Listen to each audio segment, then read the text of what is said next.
la vida de la iglesia. Con esto que hemos dicho, con esto que hemos planteado,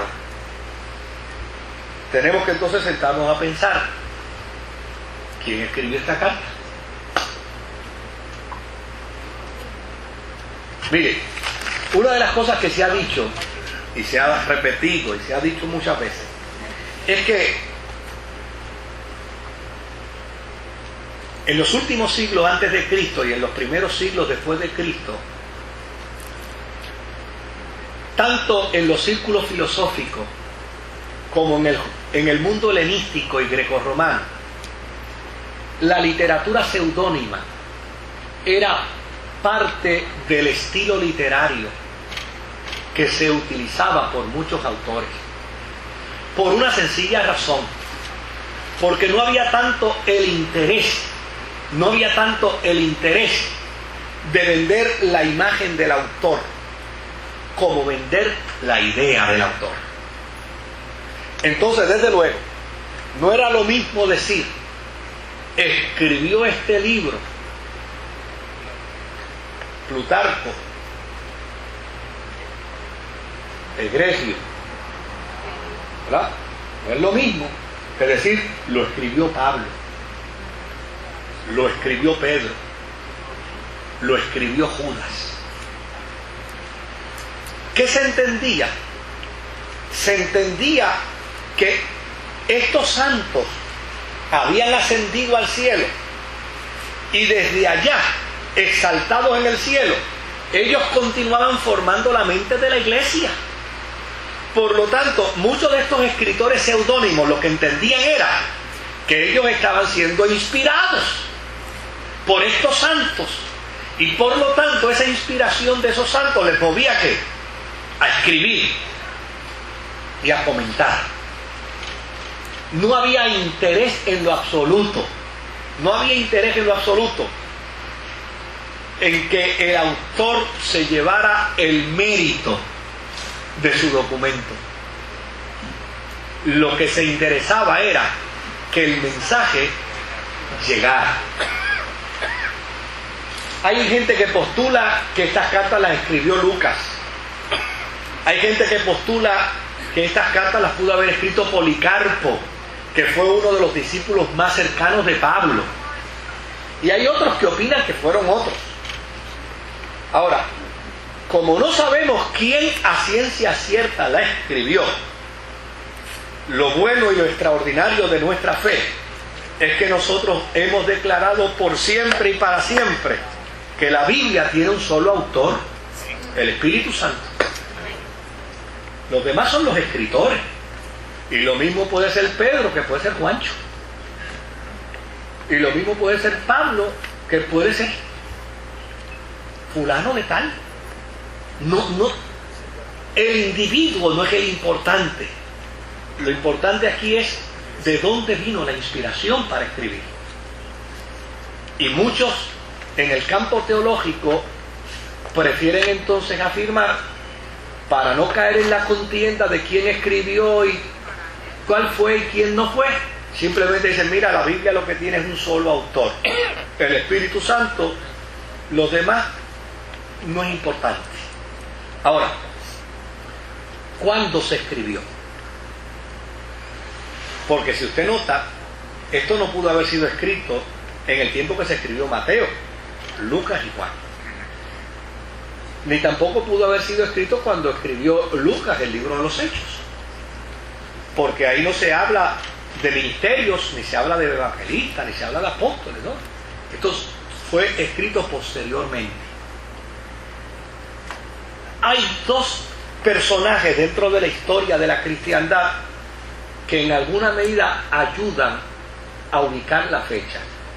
Uno de ellos se llama Clemente, que hemos hablado de Clemente, y el otro de ellos se llama Ignacio de Antioquía. Uno que escribió en el 96 y otro que escribió en el año 113.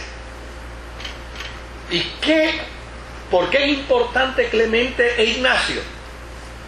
Porque Clemente dice en uno de sus documentos que los obispos y lo utiliza en término plural. Los obispos se identifican con los presbíteros y eran ellos los que formaban el gobierno colegiado para dirigir la iglesia.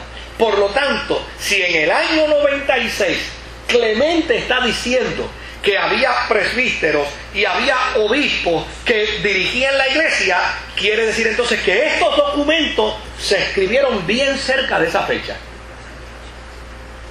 El otro fue Ignacio, que él dice que el obispo de cada iglesia del Asia Menor era el líder principal de esa iglesia.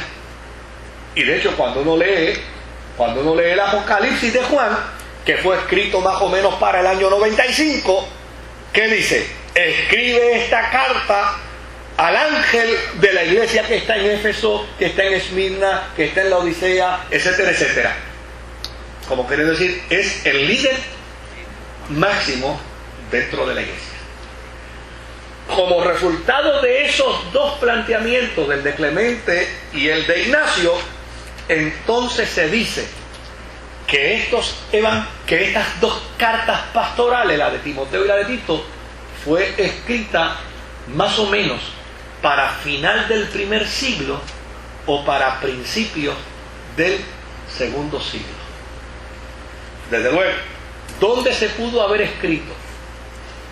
Hay unos que dicen que se escribió en Roma, porque desde luego, tradicionalmente de Roma salía todo.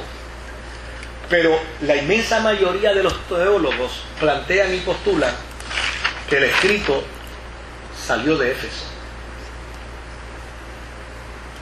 Y Timoteo fue obispo de la iglesia en Éfeso. Por lo tanto, muchos de los teólogos que afirman esto lo presentan con un argumento de mayor fuerza que aquellos que lo presentan desde el punto de vista de la tradición. Ahora, no todos los teólogos dicen que Pablo no lo escribió.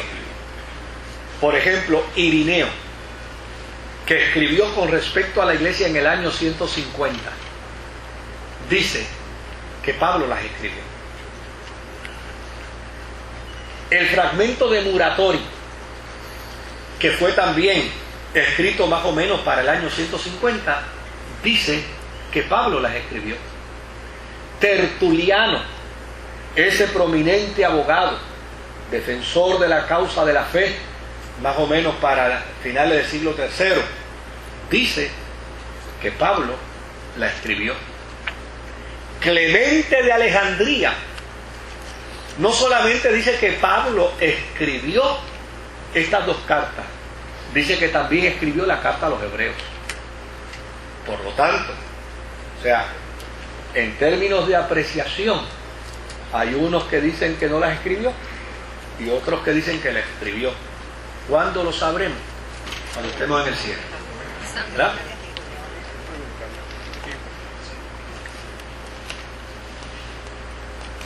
Ahora bien,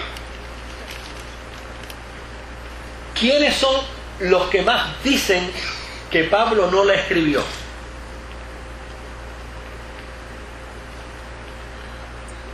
Con respecto a ese planteamiento, los exégetas protestantes dan dos opiniones.